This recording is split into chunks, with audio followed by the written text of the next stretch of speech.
Hello दोस्तों, स्वागत है आपका मेरे यूट्यूब चैनल परीक्षा प्लान में। तो चलिए आज की साइंस की क्लास को शुरू करते हैं और अपने टॉपिक पर आते हैं। यदि आप चैनल पर नए हैं तो चैनल को सब्सक्राइब कर लीजिए। आज से क्लास 7 की बुक को पढ़ेंगे। क्लास 6 की बुक कंप्लीट हो चुकी है। तो चलिए पढ़ते हैं।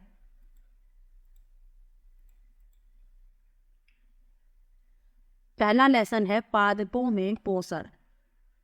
लिखा है कक्षा 6 में आप पढ़ चुके हैं कि सभी जीवों के लिए भोजन आवश्यक है। आप यह भी पढ़ चुके हैं कि कार्बोहाइड्रेट, प्रोटीन, वसा, विटामिन एवं खनिज भोजन के घटक हैं। भोजन के ये घटक हमारे शरीर के लिए आवश्यक हैं। इन्हें पोषक कहते हैं। सभी जीवों को भोजन की आवश्यकता होती है। पादप स्वयं के लिए भोजन बना सकते हैं, परंतु मानव सहित कोई भी प्राणी अपना भोजन स्वयं नहीं बना सकता। वे पादपों अथवा पादपों का आहार ग्रहण करने वाले जंतुओं से अपना भोजन प्राप्त करते हैं। अतः मानव तथा अन्य प्राणी प्रत्यक्ष अथवा परोक्ष रूप से पादपों पर निर्भर करते हैं। तो मनुष्य जो है वो प्रत्यक्ष या परोक्ष रूप से पादपों यानी पौधों पर निर्भर रहता है। आगे लिखा है पादपों में पोषण। केवल पादप ही ऐसे जीव हैं जो जल, कार्बन डाइऑक्साइड एवं खनिज की सहायता से अपना भोजन बना सकते हैं। ये सभी पदार्थ उनके परिवेश में उपलब्ध होते हैं। पोषक पदार्थ सजीवों की शारीरिक संरचना, वृद्धि तथा क्षतिग्रस्त भागों के रखरखाव के लिए समर्थ बनाते हैं तथा विभिन्न जैव प्रक्रमों के लिए आवश्यक ऊर्जा भी प्रदान करते हैं। सजीवों द्वारा भोजन ग्रहण करने एवं इसके उपयोग की विधि को पोषण कहते हैं। पोषण की वह विधि जिसमें जीव अपना भोजन स्वयं संश्लेषित करता है स्वपोषण कहलाती है। जिसमें जीव अपना भोजन स्वयं बनाता है स्वपोषण कहलाती है। आगे लिखा है अतः ऐसे पादपों को स्वपोषी कहते हैं। जंतु एवं अधिकतर अन्य जीव पादपों द्वारा संश्लेषित भोजन ग्रहण करते हैं। उन्हें विषमपोषी कहते हैं। प्रकाश संश्लेषण पादपों में खाद्य संश्लेषण का प्रक्रम। तो चलिए जानते हैं। पत्तियां पादप की खाद्य प्रक्रिया हैं, अतः सभी कच्चे पदार्थ पत्तियों तक पहुंचने चाहिए। मृदा में उपस्थित जल एवं खनिज जड़ द्वारा अवशोषित किए जाते हैं तथा तने के माध्यम से पत्तियों तक पहुंचाए जाते हैं। पत्ती की सतह पर उपस्थित सूक्ष्म रंध्रों द्वारा वायु में उपस्थित कार्बन डाइऑक्साइड प्रवेश करती है। यह रंध्र द्वार कोशिकाओं द्वारा घिरे होते हैं। ऐसे छिद्रों को रंध्र कहते हैं। जल एवं खनिज वाहिकाओं द्वारा पत्तियों तक पहुंचाए जाते हैं। जल एवं खनिज वाहिकाओं द्वारा पत्तियों तक पहुंचाई जाती हैं। ये वाहिकाएं नली के समान होती हैं तथा जड़, तना, शाखाओं एवं पत्तियों तक फैली होती हैं। पोषकों को पत्तियों तक पहुंचाने के लिए ये वाहिकाएं एक सतत मार्ग बनाती हैं। पादपों में पदार्थों के परिवहन के विषय में आप अध्याय 7 में पढ़ेंगे। आगे लिखा है पत्तियों में एक हरा वर्णक होता है जिसे क्लोरोफिल कहते हैं। ये याद रखिए कि पत्तियों में जो हरा वर्णक होता है उसे क्या कहते हैं? क्लोरोफिल। क्लोरोफिल सूर्य के प्रकाश की ऊर्जा का संग्रहण करने में पत्ती की सहायता करता है। इस ऊर्जा का उपयोग जल एवं कार्बन डाइऑक्साइड से खाद्य संश्लेषण में होता है। क्योंकि खाद्य संश्लेषण सूर्य के प्रकाश की उपस्थिति में होता है, इसलिए इसे प्रकाश संश्लेषण कहते हैं। अतः हमने देखा कि क्लोरोफिल सूर्य का प्रकाश, कार्बन डाइऑक्साइड एवं जल प्रकाश संश्लेषण के लिए आवश्यक हैं। इस पृथ्वी पर यह अद्वितीय प्रक्रम है। पत्तियों द्वारा सौर ऊर्जा संग्रहित की जाती है तथा पादप में खाद्य के रूप में संचित हो जाती है। अतः सभी जीवों के लिए सूर्य ऊर्जा का चरम स्रोत है। क्या आप कल्पना कर सकते हैं कि प्रकाश संश्लेषण नहीं होगा तो क्या होगा? प्रकाश संश्लेषण न होने की स्थिति में खाद्य उपलब्ध नहीं होगा। सभी जीवों का अस्तित्व प्रत्यक्ष या परोक्ष रूप से पादपों द्वारा निर्मित भोजन पर निर्भर करता है। इसके अतिरिक्त सभी जीवों के लिए परम आवश्यक ऑक्सीजन भी प्रकाश संश्लेषण के दौरान निर्मित होती है। प्रकाश संश्लेषण की अनुपस्थिति में पृथ्वी पर जीवन की कल्पना असंभव है। प्रकाश संश्लेषण के दौरान पत्ती को क्लोरोफिल युक्त कोशिकाएं सूर्य के प्रकाश की उपस्थिति में कार्बन डाइऑक्साइड एवं जल से कार्बोहाइड्रेट का संश्लेषण करती हैं। इस प्रक्रम को निम्न समीकरण द्वारा समझा जाता है। कार्बन डाइऑक्साइड प्लस जल, सूर्य का प्रकाश होना चाहिए, क्लोरोफिल, तो कार्बोहाइड्रेट प्लस ऑक्सीजन। पत्तियों के अतिरिक्त पादपों के दूसरे हरे भागों जैसे कि तने एवं हरी शाखाओं में भी प्रकाश संश्लेषण होता है। मरुस्थलीय पादपों में वाष्पोत्सर्जन द्वारा जल क्षय को कम करने के लिए पत्तियां सल्क अथवा शूल रूपी हो जाती हैं। इन पादपों के तने हरे होते हैं जो प्रकाश संश्लेषण का कार्य करते हैं। यानी पत्तियों के अलावा तने और जो हरी शाखाएं होती हैं इनमें भी प्रकाश संश्लेषण होता है। पादपों में कार्बोहाइड्रेट के अतिरिक्त अन्य खाद्यों का संश्लेषण। लिखा है आपने पढ़ा कि प्रकाश संश्लेषण प्रक्रम द्वारा पौधे कार्बोहाइड्रेट का संश्लेषण करते हैं। कार्बोहाइड्रेट कार्बन, हाइड्रोजन एवं ऑक्सीजन से बनते हैं। इनका उपयोग खाद्य के अन्य घटकों के संश्लेषण में होता है। परंतु प्रोटीन नाइट्रोजनी पदार्थ है जिसमें कार्बन, ऑक्सीजन एवं हाइड्रोजन के अतिरिक्त नाइट्रोजन भी होती है। पादपों को नाइट्रोजन कहाँ से प्राप्त होती है? याद कीजिए, वायु में नाइट्रोजन गैसीय अवस्था में प्रचुर मात्रा में पाई जाती है, परंतु पादप इसका अवशोषण इसी रूप में नहीं कर सकते। मिट्टी में कुछ विशेष जीवाणु होते हैं जो गैसीय हाइड्रोजन को उपयोगी यौगिकों में परिवर्तित कर देते हैं और मृदा में निर्मुक्त करते हैं। यह विलेय पदार्थ पादपों द्वारा जल के साथ अवशोषित कर लिए जाते हैं। संभवतः आपने देखा है कि किसान अपने खेतों में उर्वरक तथा खाद डालते हैं जिसमें नाइट्रोजनी पदार्थ की प्रचुरता होती है। इस प्रकार अन्य संगठकों के साथ पादपों की नाइट्रोजन की मांग की आपूर्ति हो जाती है। इसके पश्चात पादप खाद्य के अन्य संगठकों जैसे कि प्रोटीन एवं वसा का संश्लेषण करते हैं। पादपों में पोषण की अन्य विधियां, तो पादपों में पोषण की अन्य विधियां में है तो उनको भी पढ़ लेते हैं। लिखा है कुछ पादप ऐसे भी हैं जिनमें क्लोरोफिल नहीं पाया जाता। वे भोजन संश्लेषित नहीं कर सकते। वे कैसे जीवित रहते हैं? यानी कुछ पौधे ऐसे भी हैं जिनमें क्लोरोफिल नहीं होता है, तो वो कैसे जीवित हैं इसके बारे में बताया गया है। वे पोषक किस प्रकार प्राप्त करते हैं? मनुष्य एवं अन्य प्राणियों की तरह ये पादप भी अपने पोषण के लिए अन्य पादपों द्वारा निर्मित खाद्य पर निर्भर होते हैं। वे मिशन पोषी प्रणाली का उपयोग करते हैं। चित्र को ध्यान से देखिए। क्या आपको एक वृक्ष के तने एवं शाखाओं से लिपटी रस्सी नुमा पीले रंग की संरचना दिखाई देती है? इस चित्र में दिखाया गया है। ये अमरवेल का पादप है। इसमें क्लोरोफिल नहीं होता। ये अपना भोजन उस पादप से प्राप्त करते हैं जिस पर ये आरोहित होते हैं। जिस पर ये आरोहित होते हैं वह पादप परपोषी कहलाता है, क्योंकि अमरवेल जैसे पादप परपोषी को अमूल्य पोषकों से वंचित करते हैं, अतः इन्हें परजीवी कहते हैं। क्या हम अन्य जंतु भी एक प्रकार के परजीवी हैं? आपको इस पर विचार करना चाहिए। अपने अध्यापक से इस विषय पर चर्चा कीजिए। तो अमरवेल है, इसमें क्लोरोफिल नहीं पाया जाता। ये परजीवी है, ये दूसरे पेड़ पर आरोहित होती है और अपना भोजन उसी पेड़ से प्राप्त करती हैं। क्या आपने ऐसे पादपों को देखा अथवा उनके विषय में सुना है जो जंतुओं का भक्षण करते हैं? कुछ पादप ऐसे भी हैं जो कीटों को पकड़ते हैं तथा उन्हें पचा जाते हैं। क्या यह विस्मयकारी नहीं है? ऐसे पौधे हरे या अन्य किसी रंग के हो सकते हैं। चित्र के पादप को ध्यान से देखिए। इसके बारे में बात हो रही है इस वाले चित्र के।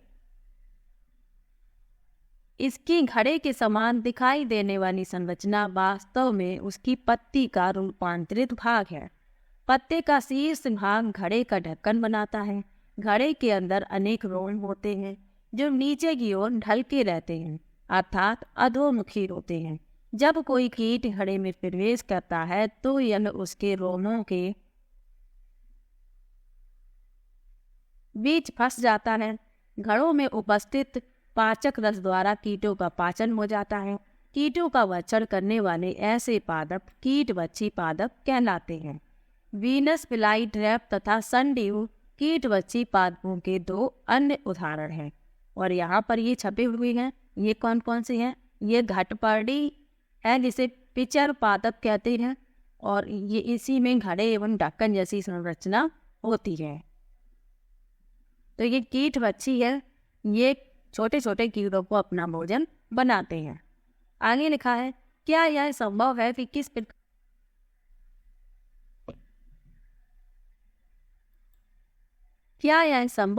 इस प्रकार के पादपों को मृदा से वे सभी पोषक नहीं मिल पाते जिन्हें उनके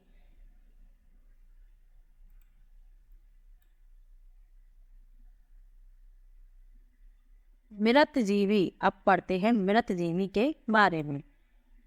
लिखा है, आपने बाजार में छत्रक मशरूम बिकते देखे होंगे। सभी ने देखे होंगे मशरूम जिसकी सब्जी बनाई जाती है। आगे लिखा है, वर्षा के दिनों में वृक्षों की सड़ी गली टूटी टहनियों अथवा तनों या छाल पर छाते के समान संरचनाओं के गुच्छे भी आपने देखे होंगे। आइए देखें कि जीवन यापन हेतु इन्हें किस प्रकार के पोषकों की आवश्यकता होती है और वे उन्हें कहाँ से प्राप्त होते हैं। ये होते हैं मशरूम, इस चित्र में आप देख सकते हैं। तो हम इस क्रियाकलाप में पढ़ते हैं। लिखा है, ब्रेड का एक टुकड़ा लेकर जल में इसे भिगो लें। इसे किसी नम एवं उष्ण स्थान पर 2-3 दिन के लिए रख दीजिए अथवा उस समय तक रखा रहने दीजिए जब तक कि उस पर रोए जैसी संरचना न दिखाई दे। ये धब्बे किस रंग के हैं? किसी आवर्धक लेंस अथवा सूक्ष्मदर्शी की सहायता से इनका अवलोकन कीजिए। अपने प्रेक्षणों को नोटबुक में लिखिए। बहुत संभव है कि आपको रुई के धागों के समान संरचना जाई कहलाते हैं। इनकी पोषण प्रणाली अथवा पोषण विधि भिन्न प्रकार की होती है। ये मृत विघटनकारी वस्तुओं की सतह पर कुछ पाचक रसों का स्राव करते हैं तथा उसे साधारण व विलेय के रूप में परिवर्तित कर देते हैं। तत्पश्चात वे इस विलयन का भोजन के रूप में अवशोषण करते हैं। इस प्रकार की पोषण प्रणाली जिसमें जीव किसी मृत या विघटित जैविक पदार्थों से पोषक तत्व प्राप्त करते हैं, मृतजीवी पोषण कहलाता है। मृतजीवी पोषण प्रणाली का उपयोग करने वाले मृतजीवी कहलाते हैं। यानी जो मृतजीवी पोषण प्रणाली का प्रयोग करते हैं वो मृतजीवी कहलाते हैं। कवक, आचार, चमड़े, कपड़े एवं अन्य पदार्थों पर उगते हैं। जो कवक होते हैं वो चमड़े पर, कपड़े पर जहाँ नमी होती है, अचार में भी उगाते हैं कभी कभी। ये उन स्थानों पर उगते हैं जो नम एवं उष्ण हैं। कवकों की वृद्धि के लिए वर्षा ऋतु सबसे अच्छी परिस्थितियाँ प्रदान करती हैं। इसी कारण वर्षा ऋतु के दौरान अनेक वस्तुएं कवकों की वृद्धि के कारण नष्ट अथवा अनुपयोगी हो जाती। सामान्यतः कवकों के बीजाणु वायु में उपस्थित होते हैं। जब वे किसी जैव पदार्थ अथवा उत्पाद पर बैठते हैं जो नम एवं उष्ण हो तो वे अंकुरित होकर नए कवक को जन्म देते हैं। क्या अब आप बता सकते हैं कि हम अपनी वस्तुओं को कवक द्वारा खराब होने से किस प्रकार बचा सकते हैं? बूझो को याद है कि उसके दादाजी ने बताया था कि एक बार उनकी गेहूं की फसल कवक द्वारा नष्ट हो गई थी। वह जानना चाहता है कि क्या कवक रोगवाहक भी होते हैं। पहेली ने बताया कि ईस्ट एवं छत्रक जैसे अनेक कवक उपयोगी भी हैं, परंतु कुछ कवक पादपों, जंतुओं एवं मनुष्य में रोग उत्पन्न करते हैं। कुछ कवकों का उपयोग औषधि के रूप में भी होता है। आगे लिखा है, कुछ जीव एक दूसरे के साथ रहते हैं तथा अपना आवास एवं पोषक तत्व एक दूसरे के साथ बांटते हैं। इन्हें सहजीवी संबंध कहते हैं। उदाहरणतः कुछ कवक वृक्षों की जड़ों में रहते हैं। वृक्ष कवक को पोषण प्रदान करते हैं, बदले में उन्हें जल एवं पोषकों के अवशोषण में सहायता मिलती है। वृक्ष के लिए इस संबंध का विशेष महत्व है। यानी जो जीव एक दूसरे के साथ रहते हैं और अपना आवास एवं पोषक तत्व एक दूसरे के साथ बांटते हैं तो इसे कहते हैं सहजीवी संबंध। आगे लिखा है, लाइकेन कहे जाने वाले कुछ जीवों में दो भागीदार होते हैं। इनमें से एक शैवाल होता है तथा दूसरा कवक। शैवाल में क्लोरोफिल उपस्थित होता है जबकि कवक में क्लोरोफिल नहीं होता। कवक शैवाल को रहने का स्थान, जल एवं पोषक तत्व उपलब्ध कराता है तथा बदले में शैवाल प्रकाश संश्लेषण द्वारा संश्लेषित खाद्य कवक को देता है। अब जानते हैं मृदा में पोषकों की पुनः पूर्ति किस प्रकार होती है। लिखा है, क्या आपने किसानों को अपने खेतों में अथवा माली को बगीचे में के लॉन एवं गमलों में खाद अथवा उर्वरक डालते देखा है? क्या आप जानते हैं कि वे इन्हें मृदा में क्यों मिलाते हैं? आप पढ़ चुके हैं कि पादप मृदा से खनिज पोषक तत्व अवशोषित करते हैं, अतः मृदा में इनकी मात्रा लगातार कम होती जाती है। उर्वरक एवं खाद में नाइट्रोजन, पोटेशियम, फास्फोरस जैसे पोषक होते हैं। पादपों द्वारा लगातार उपयोग किए जाने के कारण मृदा में उनकी मात्रा धीरे धीरे कम हो जाती है। यानी जो पौधे होते हैं वो धीरे धीरे जो मृदा में इनकी मात्रा होती है नाइट्रोजन, पोटेशियम, फास्फोरस, तो ये लगातार अवशोषित हो जाती है पौधों के द्वारा और मृदा में इनकी मात्रा धीरे धीरे कम होती जाती है। इसलिए खाद डाला जाता है खेतों में और गमलों में भी खाद मिलाया जाता है। आगे लिखा है, इसलिए मृदा को इन पोषक तत्वों से समृद्ध करने के लिए भूमि में उर्वरक तथा खाद मिलाने की आवश्यकता होती है। यदि हमें पादप के पोषण की आवश्यकता के बारे में ज्ञान हो तो हम न केवल पादपों को उगा सकते हैं बल्कि उन्हें स्वस्थ भी रख सकते हैं। आगे लिखा है, पादपों को प्रोटीन बनाने के लिए सामान्यतः नाइट्रोजन की अधिक आवश्यकता होती है। यानी प्रोटीन को बनाने के लिए पौधों को नाइट्रोजन की अधिक आवश्यकता होती है। फसल कटाई के बाद मृदा में नाइट्रोजन की कमी हो जाती है। यद्यपि वायु में नाइट्रोजन गैस प्रचुर मात्रा में उपलब्ध होती है, परंतु पादप इसका उपयोग उस प्रकार करने में असमर्थ होते हैं जैसे वे कार्बन डाइऑक्साइड का उपयोग करते हैं। पौधे नाइट्रोजन को विलेय रूप में ही अवशोषित कर सकते हैं। कुछ जीवाणु जो राइजोबियम कहलाते हैं वायुमंडलीय नाइट्रोजन को विलेय पदार्थ में परिवर्तित कर देते। तो राइजोबियम जो है ये वायुमंडलीय नाइट्रोजन को विलेय पदार्थों में परिवर्तित कर देते हैं, इस बात को याद रखिएगा। आगे लिखा है, परंतु राइजोबियम अपना भोजन स्वयं नहीं बना सकते।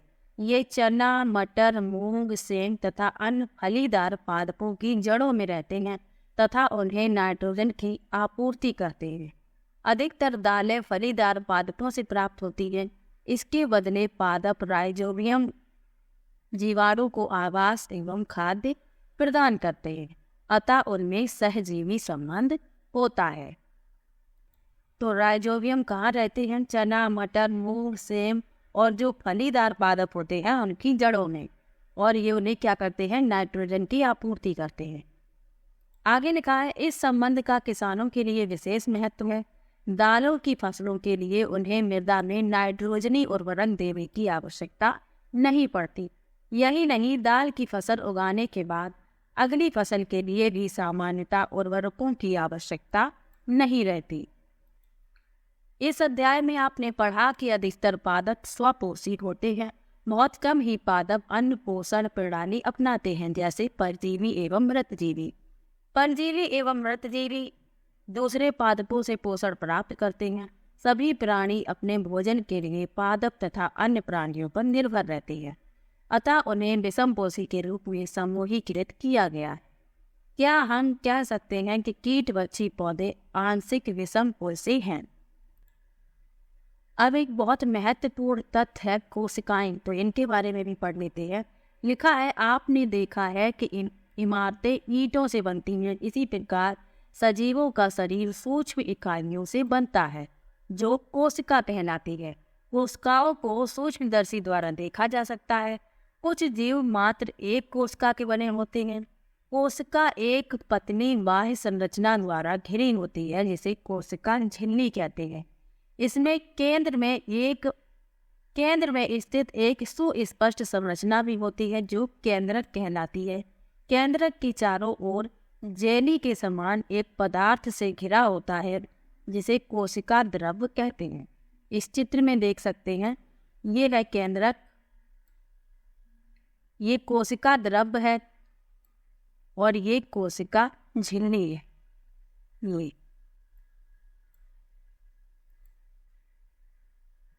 तो आज का ये लेसन यहीं पर समाप्त होता है। आज के लेसन में बहुत ही महत्वपूर्ण तथ्यों को जाना है। तो चलिए वीडियो को यहीं पर समाप्त करते हैं। वीडियो कैसा लगा कमेंट बॉक्स में ज़रूर बताइएगा। वीडियो को लाइक और चैनल को सब्सक्राइब करना मत भूलिएगा। मिलते हैं एक और नई वीडियो के साथ, तब तक के लिए बाय बाय।